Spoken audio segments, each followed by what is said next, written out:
गीता सत्संग में आप सभी का स्वागत। जहां हम भगवत गीता के दूसरे अध्याय को सूत्र से जानने का प्रयास कर रहे हैं। सर को सभी की ओर से प्रणाम और निवेदन कि आज के गीता सत्संग की शुरुआत करें। आशु जी, बहुत बहुत धन्यवाद। आप सबको भी मेरी ओर से प्रणाम, नमस्कार, चरण वंदना। हम आगे चलेंगे। 35वें श्लोक की बात हम कर चुके हैं, लेकिन मैं आपसे निवेदन करूंगा आशु जी, एक बार श्लोक नंबर 35 को पढ़ दें, फिर आगे चलेंगे। ठीक है सर। अ, वैसे तो इसमें संधि करके लिखा हुआ है। मैं कोशिश कर रही हूँ आजकल इसको अलग अलग अक्षरों को पढ़ने की, तो हाँ, ठीक कोई ठीक ऐसा ना ठीक। लगे कि उच्चारण गलत है। ठीक है।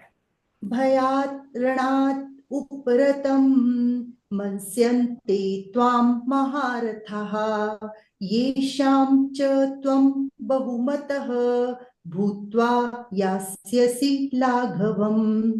जिन जिन महान योद्धाओं ने तुम्हारे नाम तथा यश को सम्मान दिया है, वे सोचेंगे कि तुमने डर के मारे युद्ध भूमि छोड़ दी है, और इस तरह वे तुम्हें तुच्छ मानेंगे।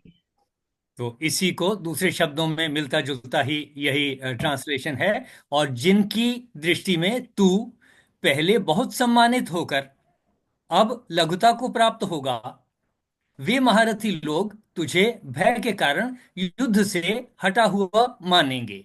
ये नेचुरल है। हम भी अगर हमने कोई काम सीखा है और उस काम को ठीक से नहीं करते, तो कहेंगे कि ये ठीक नहीं कर रहा, ये अच्छी बात नहीं है। और हमारी इंसल्ट ही उसमें होती है, कोई अच्छा नहीं कहते। ऐसी बात यहाँ कही गई है। श्री कृष्ण जी ने अर्जुन से कहा कि जिनकी दृष्टि में तू पहले बहुत सम्मानित होकर अब लघुता को प्राप्त होगा। लघुता किस बात की? कि जिस काम के लिए तूने ट्रेनिंग ली, उसको अब आप ठीक से नहीं कर रहे हो, या उसके लिए तैयार नहीं हो, या उससे हट रहे हो।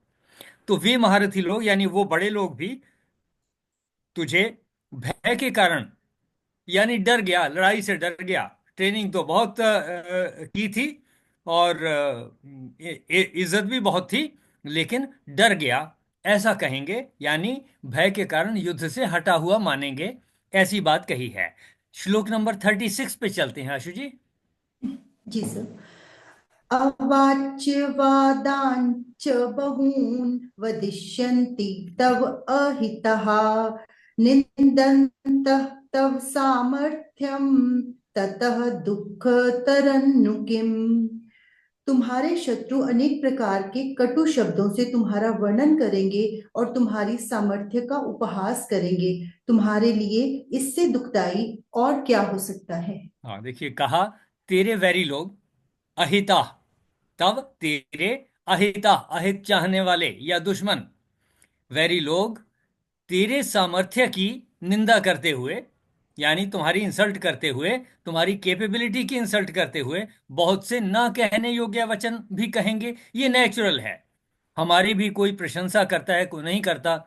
मैं एक तरीके से व्याख्या कर रहा हूं, कोई दूसरा मेरी इंसल्ट कर सकता है, बुरा कह सकता है, निंदा कर सकता है कि नहीं, ये अपने ही तरीके से अपनी बातचीत करते हैं। श्लोकों को तो पढ़ना चाहिए, उनको जो है पाठ करना चाहिए। अपने अपने तरीके से अर्थ निकालेंगे तो क्या बात बनेगी। ये तो कर्मल सूत्र तो और ही तरीके से हैं। तो कोई किसी भी तरीके से कह सकता है, कहेंगे, उससे अधिक दुख और क्या होगा। यानी इस बात को श्री कृष्ण जी भी कह रहे हैं और मान रहे हैं कि अगर हमारी इंसल्ट होती है तो ये दुख की बात है। और हमारी कैपेबिलिटी की इंसल्ट हो, ये और भी बहुत दुख की बात है। जिस चीज को हम जानते हैं, किसी किसी सब्जेक्ट को मैं नहीं जानता, मैं उस सब्जेक्ट के बारे में कह दूं कि मैं नहीं जानता, फिर मेरे से गलती भी हो जाएगी, तो उसको ठीक किया जा सकता है, कोई दूसरा मुझे बता सकता है। लेकिन जिस चीज का मैं जानकार हूं, अगर मैं उस पर ध्यान नहीं देता, उस काम को नहीं करता, तो जो मेरी इंसल्ट होगी फिर उसकी रिकवरी नहीं है, फिर वो देर तक चलती रहेगी। ऐसा कहा तो फिर उससे अधिक दुख और क्या होगा। ये सब कहते हुए श्री कृष्ण जी ने अर्जुन को मोटिवेट करने का प्रयास किया है। और इसके बाद आगे क्या करते हैं, क्योंकि अभी तक अर्जुन माना नहीं है, अर्जुन ने ओके नहीं किया कि हाँ मैं लड़ाई के लिए तैयार हूं। तो उसको मोटिवेट करने के लिए और क्या तर्क दिए जा रहे हैं, श्री कृष्ण जी ने और क्या कहा, हम्म इसके बारे में हम श्लोक नंबर 37 में जानेंगे। लेकिन अभी तक के जितने भी श्लोक हैं हम्म उनमें, पिछले जितने भी 5-6 श्लोक हैं उनमें श्री कृष्ण जी ने अर्जुन से कहा कि भाई जो तुम्हारी कैपेबिलिटीज हैं उनका इस्तेमाल करो, उनको प्रयोग नहीं करोगे तो लोग तुम्हें युद्ध से भागा हुआ मानेंगे, डरा हुआ मानेंगे, डर के कारण पीछे हट गया ऐसा मानेंगे, तुम्हारी इंसल्ट होगी। और इंसल्ट, जो इस तरीके की इंसल्ट जो है वो माननीय पुरुष के लिए मरण से भी ज्यादा बुरी होती है। ऐसी बातें कह करके कोशिश की है कि अर्जुन को किसी तरीके से बात समझ में आए और वो मोटिवेट होकर के युद्ध करने के लिए तैयार हो जा, ऐसा। अब इससे अगले श्लोक में थोड़ा हट करके बातें हैं, इतने लॉजिक के अलावा और क्या क्या कहा उसमें चलेंगे। आशु जी, श्लोक नंबर 37 को पढ़ें। हतो वा प्राप्स्यसि स्वर्गम् हतः वा प्राप्स्यसि स्वर्गम् जित्वा वा भोक्ष्यसे महीम् तस्मात् उत्तिष्ठ कौन्तेय युद्धाय कृतनिश्चयः। हे कुंती पुत्र, तुम यदि युद्ध में मारे जाओगे तो स्वर्ग प्राप्त करोगे, या यदि तुम जीत जाओगे तो पृथ्वी के साम्राज्य का भोग करोगे। अतः दृढ़ संकल्प करके खड़े हो और युद्ध करो। देखें, ये श्लोक बहुत इंपॉर्टेंट श्लोकों में माना जाता है, और मैं भी जितनी बार मैंने गीता पढ़ी है उनमें सबसे इंपॉर्टेंट श्लोक मैं इसको मानता हूं। और इसके साथ जो आगे आने वाले श्लोक हैं वो इससे जुड़े हैं, वो भी इक्वली इंपॉर्टेंट हैं। इन सभी श्लोकों से हमें बहुत कुछ सीखना है। तो इसको एक बार मैं संस्कृत में पढ़ता हूं। हतो व प्राप्स्यसि सर्वम, अगर मारा गया हतो, या तो वाह, वाह का मतलब या तो हतो, या तो मारा जाएगा, तो फिर क्या होगा, प्राप्स्यसि स्वर्गम, तो स्वर्ग प्राप्त हो जाएगा तुझे। जित्वा व भोक्ष्यसे महीम, या जीत गया तो पृथ्वी को भोगेगा। तस्माद उत्तिष्ठ कौन्तेय, इसलिए हे कुंती पुत्र, हे कौन्तेय, उत्तिष्ठ, खड़ा हो जा, युद्धाय कृत निश्चय, युद्ध कर निश्चय करके। अब दो बातें हो सकती हैं कि निश्चय करके खड़ा हो जा और युद्ध कर, या ये भी कहा जा सकता है संस्कृत मुझे नहीं पता, कोई जानकार हो तो इसका और अधिक विश्लेषण करके ग्रामर के हिसाब से बता सकते हैं कि या तो निश्चय कर ले और खड़ा हो जा युद्ध कर, या खड़ा हो जा और निश्चय करके युद्ध कर, किसी भी तरीके से माने। कहा है या तो तू युद्ध में मारा जाकर स्वर्ग को प्राप्त होगा। अब अर्जुन के सामने लड़ाई का मैदान था, वहां जान जाने का खतरा था। हमारे जीवन में जान जाने का खतरा तो नहीं है, शरीर के नष्ट होने का तो खतरा इमीडिएटली नहीं है। जीवन में जितना हमारा जीवन संग्राम है, अपने जीवन की जो लड़ाई है, उसमें मारा जाना क्या है, समझ लीजिए कि हार गए। लड़ाई में जरूरी तो नहीं कि हारने वाला मर ही जाता है, बहुत सारे ऐसे हैं जो जिंदा पकड़े जाते हैं, जिंदा भी रहते हैं, बंदी बना लिए जाते हैं, या सरेंडर कर देते हैं, जीवित रहते हैं। तो हमारे लिए इसका क्या अर्थ होगा कि क्या हम अपने जीवन संग्राम में मारे जा रहे हैं? नहीं, मारे नहीं जा रहे, लेकिन या तो उस जीवन संग्राम में हम सफल होते हैं, या उसी में विषाद में पड़े रहते हैं, तंगी काटते हैं। तो सफल हो गए, वैसे ही प्रसन्नता प्राप्त होगी, इसको स्वर्ग कहा जा सकता है। और अगर दुखी हुए, सारा जीवन हम इससे प्रयास करते रहे, तब भी हमने बहुत कुछ सीख लिया होगा, तब कहा जाएगा या तो जीवन संग्राम में हम लड़ते लड़ते समाप्त हो जाएंगे, लेकिन मनोबल समाप्त होने की बात नहीं। जीवन भले ही समाप्त हो जाएगा, लड़ते लड़ते, जीवन का संग्राम करते करते जीवन समाप्त हो सकता है कि हम उसमें विजयी हों या पराजित हों, इनमें से कुछ भी हो सकता है। यहां कहा गया या तो युद्ध में मारा जाकर स्वर्ग को प्राप्त होगा, यानी दो ही ऑप्शंस हैं, और अथवा जीत कर पृथ्वी का राज्य भोगेगा। इस कारण हे अर्जुन, युद्ध के लिए निश्चय करके खड़ा हो जा, या निश्चय कर ले, खड़ा हो जा, और फिर युद्ध के लिए तैयार हो जा।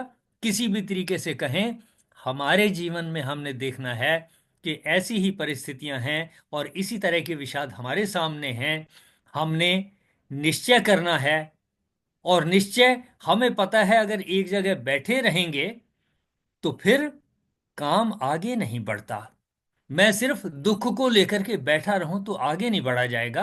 तो हमारी जो चल रही हैं परंपराएं, उनमें बताया हुआ है, ओके, चौथे दिन में ये होना है, 10वें दिन में ये होना है, 13वें दिन में ये होना है। अगर कोई शरीर त्याग करता है या कोई और विषाद है, उसके लिए भी इसी तरीके से समय निश्चित किए हुए हैं कि अच्छा, अब ये पाठ कर लिया, इसके बाद अब चलो आगे। यानी तब हम विषाद की अवस्था को त्यागते हैं। अगर विषाद में हैं तब भी खड़े होते हैं। खड़े होकर के जब काम में लगते हैं तो विषाद अपने आप जाएगा। इस तरीके से अपने माइंड में रखें।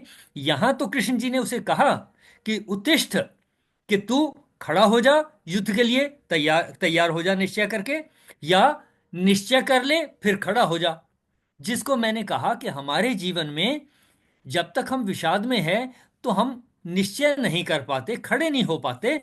अगर हम उस समय खड़े होने की प्रैक्टिस पहले कर लें, ये मन में धार लें, कोई कहे हमें, मोटिवेट कर दे या कोई कहे, तो ध्यान में आना चाहिए कि किसी के ऐसी परिस्थिति में किसी के द्वारा कही गई बात को हमने मान भी लेना है, खड़े भी हो जाना है।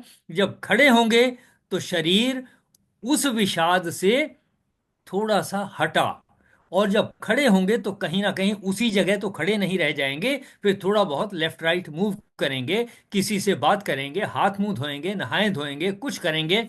यानी कि शारीरिक एक्टिविटी जब बढ़ेगी, शरीर की एक्टिविटी जब बढ़ेगी, यहां जो शब्द तिष्ठ है इसकी बात कर रहा हूं मैं, वहां नहाने धोने की बात नहीं कर रहे। वहां विषाद में अर्जुन है, उसको श्री कृष्ण जी कह रहे हैं उत्तिष्ठ, खड़ा हो जा। अब वो निश्चय पहले करके खड़ा होता है या खड़ा होकर के फिर अपने माइंड को थोड़ा चेंज करके निश्चय करता है लड़ाई का, से कुछ भी हो सकता है। लेकिन हमें देखना है, हमें इस बात की सीख मिलती है यहां से कि अगर हम विषाद में हैं तो एक अल्टरनेटिव ये भी है कि खड़े हो जाएं पहले। जहां भी हम लेटे हैं या बैठे हैं या जिस भी अवस्था में हैं, हम उस पोजीशन को छोड़ें, दूसरी पोजीशन में आए, एक्टिविटी की पोजीशन में हम पहले आ जाएं। और ऐसा होने से विषाद का अंत हो सकता है। देखें कहां तक इस श्लोक के साथ मैं जोड़ सका और अपनी बात को कह सका कि ये श्लोक किस तरीके से हमारे जीवन में काम करेगा, हमने इसका प्रयोग कैसे करना है। इन समरी मैंने इतना कहा, श्लोक से पता चला, तस्मात उत्तिष्ठ, इसलिए खड़ा हो जा। कि या तो मैं पहले माइंड में ये सोच लूं कि भाई लड़ाई लड़ रहा हूं जो भी है इसमें, या तो मैं जीत जाऊंगा, कोई बात नहीं, और अगर नहीं जीता तो ये समझ लूंगा कि मेरी ट्रेनिंग हो गई, मैंने और बहुत कुछ सीख लिया। दोनों मैंने ये डिसाइड करना है कि मेरा फायदा है। यहां कहा या तो मारा जाकर स्वर्ग को प्राप्त होगा, यानी एक अवस्था में कह दिया कि तुम्हारा ये फायदा है, दूसरे में कह दिया अथवा जीत कर पृथ्वी का राज्य भोगेगा, दूसरे में भी बता दिया कि फायदा है। यानी दोनों परिस्थितियों में इस तरीके से सोच लिया कि मेरा फायदा हो रहा है, किसी भी परिस्थिति में मेरा नुकसान नहीं हो रहा। ऐसा कृष्ण जी ने समझाया अर्जुन को कि दोनों परिस्थितियों में तुम्हारा फायदा है। तो अपने जीवन संग्राम में हम ये माने कि अगर मुझे अपने काम में सफलता मिली तो ये मेरे लिए स्वर्ग है, और अगर ना मिली तो मुझे कहना चाहिए ये एक नई तरकीब, मुझे ये एक नया चैलेंज मुझे मिल गया। और मैं देखता हूं और कितनी हिम्मत करके इसको कर सकता हूं, ये मैं इसको अपना चैलेंज और ट्रेनिंग मान लूं तो मेरा फायदा है। यानी दोनों परिस्थितियों में, अपने जीवन के संग्राम में जीतने में और हारने में, दोनों तरीके से अगर मैं अपने मन को समझा लूं कि मेरा फायदा है, तब जो कुछ मैं करूंगा उसमें अच्छा ही अच्छा होगा, और मैं विषाद से बच जाऊंगा और जीवन संग्राम में अच्छे से अपनी शक्ति को लगा पाऊंगा। ऐसा इस श्लोक से समझ में आता है। देखें आप भी जरा इसका थोड़ा सा मनन करें और कहें कि हमने इस श्लोक से क्या सीखा। एक दो लाइनों में कहने का प्रयास करें कि इस श्लोक से हमने क्या सीखा। दो परिस्थितियां हैं, जीतने की और हारने की। दोनों परिस्थितियों को हमने कहना है कि पहली परिस्थिति में मेरा इस तरह से फायदा है, दूसरी में मेरा इस तरीके से फायदा है। इसलिए चलो शुरू होते हैं काम में, बैठे नहीं रहना, खड़े हो जाना है। तो दो तीन बातें आई, यानी परिस्थितियों में, दोनों परिस्थितियों में, जीत और हार की परिस्थिति में अपना फायदा ढूंढना है कि मेरा एडवांटेज कैसे हो रहा है। फिर अगला काम है खड़े होना है, यानी बैठे नहीं रहना, लेटे नहीं रहना, खड़े होना है, मूवमेंट करनी है। मूवमेंट करने से हम रिकवरी मोड में जल्दी आ जाएंगे। ये बातें मेरे को इस तरीके से समझ में आई, आपको कैसे समझ में आती हैं जरूर शेयर करें जरा, जीवन संग्राम से जोड़कर। एनीवन?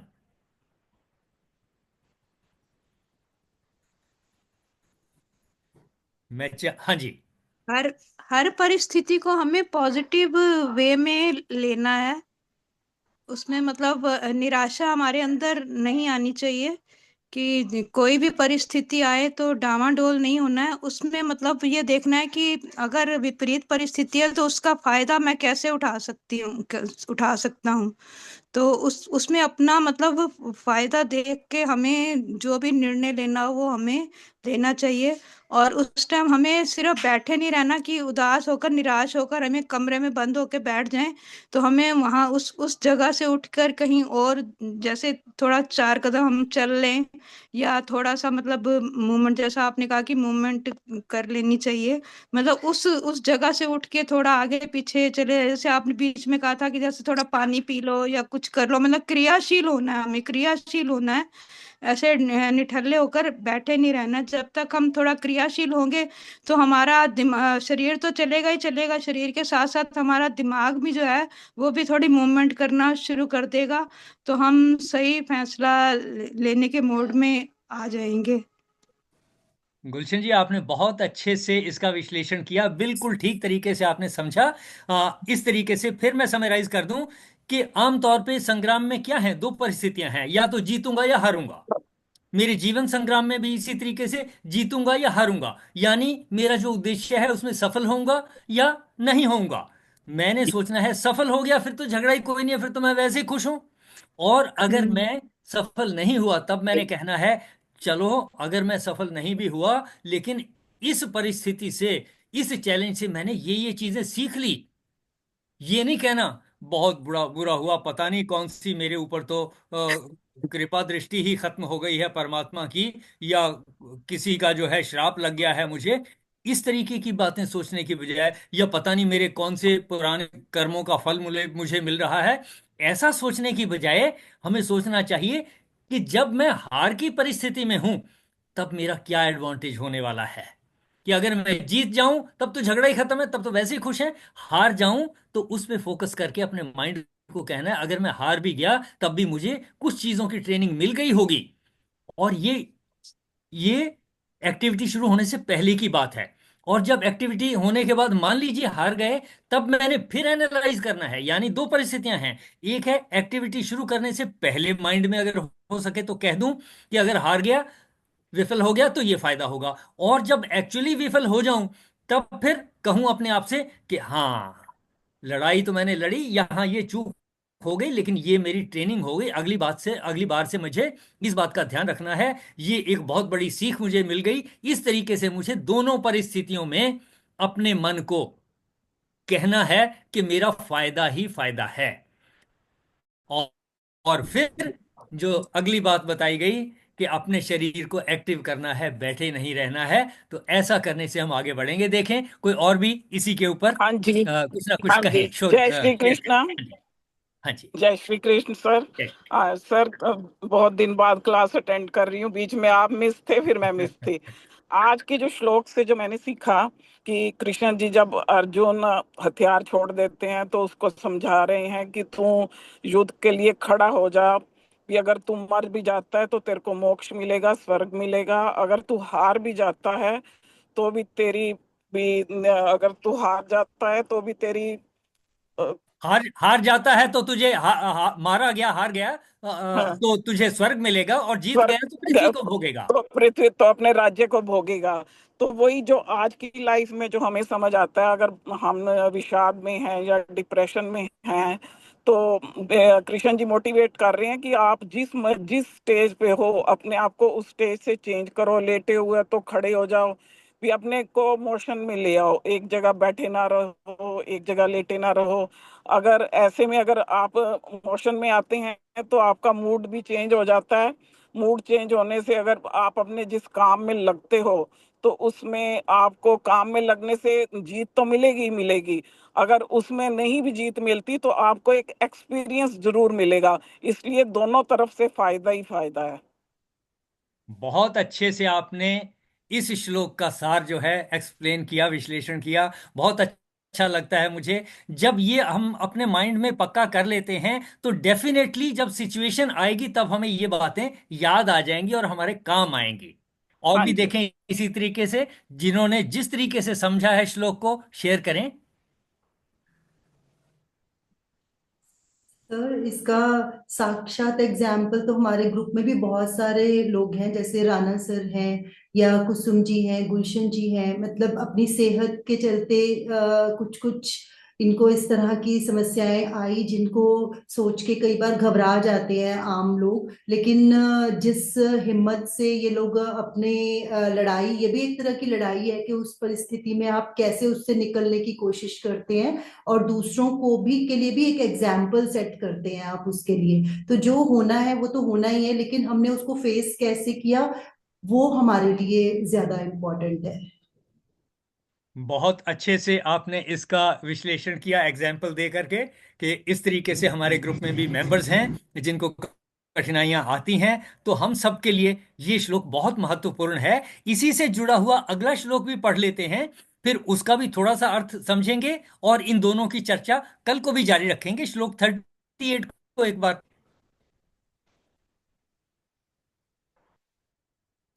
सुख दुखे समे कृत्वा, लाभ अलाभौ जय अजयौ, ततः युद्धाय युज्यस्व, न एवं पापम अवाप्स्यसि। तुम सुख या दुख, हानि या लाभ, विजय या पराजय का विचार किए बिना युद्ध के लिए युद्ध करो। ऐसा करने पर तुम्हें कोई पाप नहीं लगेगा। ये दोनों श्लोक आपस में जुड़े हुए हैं। सुख दुखे समय कृत्वा, सुख और दुख को समान समझकर, यानी जीत गए तो वैसे ही कोई दुख नहीं है, और अगर दुख है, हार गए, हार का दुख है, उसको भी वैसा ही समझो। जो जीत प्राप्त हुई है वो भी परमात्मा के किसी कण को प्राप्त हुई है, और जिसने मुझे हराया है वो भी परमात्मा का कोई छोटा सा अंश है।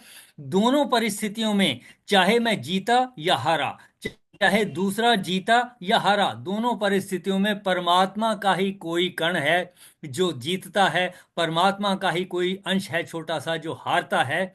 अगर ऐसा मानेंगे कि ये सुख और दुख मुझे नहीं आ रहा, परमात्मा के अंश को ही आ रहा है, सुख दुखे समय कृत्वा, उसको समान समझ लेंगे, कोई बात नहीं, अभी मेरी हार हुई है, मेरे को जीत भी मिल जाएगी। इस समय परिस्थिति ऐसी है, कल चेंज होगा, सिचुएशन चेंज होगी, स्थिर कुछ भी नहीं है। सुख दुखे समय कृत्वा, ये लॉजिक है जिससे हम किसी परिस्थिति को, सुख और दुख की परिस्थिति को एक समान समझने का प्रयास करते हैं जितना तक हो सके। सुख दुखे समय कृत्वा, लाभ अलाभौ जय अजयौ। लाभ हो या अलाभ, यानी फायदा नहीं हुआ या हानि हुई। लाभ अलाभ, अलाभ यानी लाभ नहीं। लाभ नहीं को ऐसा जरूरी नहीं है कि हानि। लाभ नहीं का मतलब ऐसा भी हो सकता है कि सामान जितने में लिया था उतने में ही बेच दिया, फायदा नहीं हुआ, नुकसान भी नहीं हुआ, ऐसा भी हो सकता है। लाभ अलाभ हो जय अजय, इसी तरीके से जय और अजय यानी विजय और पराजय, ऐसा भी हो सकता है। जय और अजय, जय का मतलब विजय हो गई, अजय यानी विजय नहीं हुई। विजय नहीं हुई का मतलब ये नहीं कि मैं हार गया, कोई समझौता भी हो सकता है। तो इन शब्दों को संस्कृत के ग्रामर की तरह से कुछ और जानकार हों उनसे हम और सीख सकते हैं, पर मुझे जो शब्दों के अर्थ आए कि दो विपरीत शब्दों के बीच में दो विपरीत अर्थों के बीच में एक न्यूट्रल भी अर्थ निकलता है संस्कृत के शब्दों से। जय पराजय होता तब तो पराजय की बात होती। जय अजयऊ, अजय यानी जय नहीं है, ऐसी परिस्थिति। तो सुख दुखे, यहां तो सुख और दुख की बात की है। समय कृत्वा, सुख और दुख, इसके बीच में न्यूट्रल की बात नहीं की। सुख और दुख के बीच में सुख दुखे समय कृत्वा, सुख और दुख को समान मानते हुए, समान समझते हुए। लाभ अलाभ हो, लाभ और अलाभ की बात है। लाभ लाभ हानि नहीं कहा, लाभ और हानि की बात नहीं की। लाभ और अलाभ यानी लाभ या लाभ ना होना, इन दोनों को न्यूट्रल माने। ऐसे ही जय अजयऊ, विजय और अजय यानी विजय नहीं हुई लेकिन पराजय भी नहीं हुई, ऐसा भी माना जा सकता है। लेकिन हम ऐसा भी कह सकते हैं, चलिए कोई बात नहीं, कि सुख दुख, लाभ हानि और जय पराजय, इनको एक जैसा मानकर कि कोई बात नहीं। ततो युद्धाय युजस्व, कि कुछ भी हो, मैंने पहले श्लोक में समझा कि मुझे दोनों परिस्थितियों में अपना फायदा ढूंढ लेना है। ततो युद्धाय युजस्व, तब युद्ध के लिए, युद्ध में शामिल हो जा, फिर युद्ध में लड़ जा। युद्धाय युजस्व न एवं पापम अवाप्स्यसि, ऐसा करने से तुझे पाप नहीं लगेगा। पाप यानी अगर मैं विषाद में हूं तो मुझे पाप लग रहा है, अगर मैं डिप्रेशन में हूं तो ये मुझे पाप ही लगा हुआ है, और अगर मैं विषाद से बच जाऊं तो समझिए मैं पाप से बच गया। विषाद में हो जाना अपने आप एक बड़ी विजय है। ऐसा नहीं समझें कि जीत और हार इन दोनों के हिसाब से ही चलना है, नहीं। हमें ध्यान देना है, सुख दुखे समय कृत्वा लाभ अलाभु जय अजयऊ, ततः युद्धाय युजस्व न एवं पापम अवाप्स्यसि, ऐसा करने से पाप नहीं लगेगा, यानी मैं डिप्रेशन में जाने से बच जाऊंगा, ऐसा समझ में आता है। देखें जरा इसके ऊपर थोड़ी सी, कोई आप कुछ कहना चाहें कहें, नहीं तो इसके ऊपर बाकी की चर्चा कल करेंगे। आज समय समाप्ति की ओर हम बढ़ रहे हैं। देखें कोई कुछ अंत में कहना चाहें तो बहुत थोड़े समय में शेयर कर सकते हैं।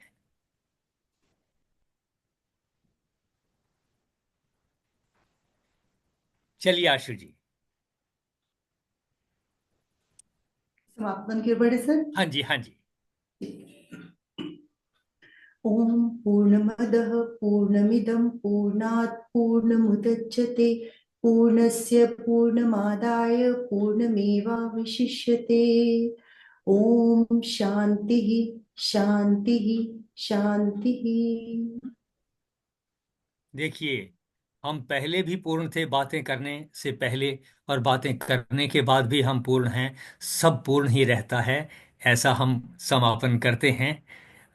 मेरी ओर से आप सबको बहुत बहुत धन्यवाद और प्रणाम, चरण वंदना। Thank you. प्रणाम, सभी को प्रणाम जी। ये तो मैंने सर कुछ ही मेंबर्स के नाम लिए थे, पर अदरवाइज भी बहुत सारे मेंबर्स हैं जिनको मैं जानती हूँ। तो सभी इस ग्रुप पे मैंने देखा है कि सभी ऐसे हैं जो अपने आप में एक एग्जाम्पल लिए हुए हैं, और जिनसे मोटिवेशन मिलता है बहुत ज्यादा। हम बहुत भाग्यशाली हैं। सभी की ओर से सर को भी चरण वंदना। कल मिलते हैं अगले श्लोकों के साथ। Thank you everyone. Thank you very much.